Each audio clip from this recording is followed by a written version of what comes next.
Day-to-day life, yes. We saw all these Americans, and we saw we partook of their food. The food was completely different. Pasta came into being, and I don't think any of us really had gone into pasta. Also pizzas. Pizzas they're part of our everyday life now, aren't they? But they weren't until the Americans came. Because of the patchwork and quilting that I had learnt, and because of the American situation, when the wives came over with their husbands, of course, they were only here for about 2 or 3 years, and then away they went back to the States. And the next lot of Americans that came, they were probably into drama or cookery instead of needlework.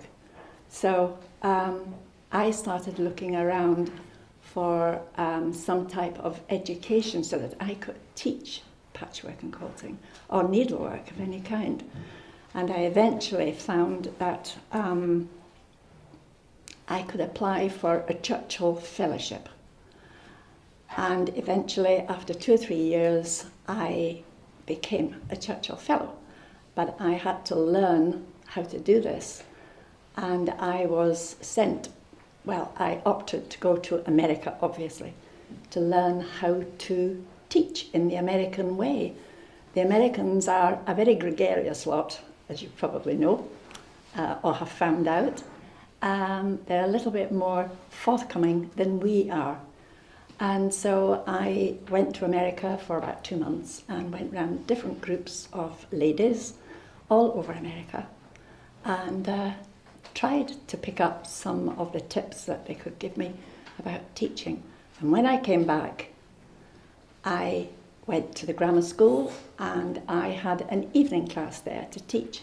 And I hated every minute of it. It was awful being in a classroom situation. And so I decided that really what I wanted to do was to open my own business, my own shop, and teach in my own shop. And that's what I did. And it became Calico Threads. And it was the first patchwork and quilting shop to open in Scotland. Does that answer your question?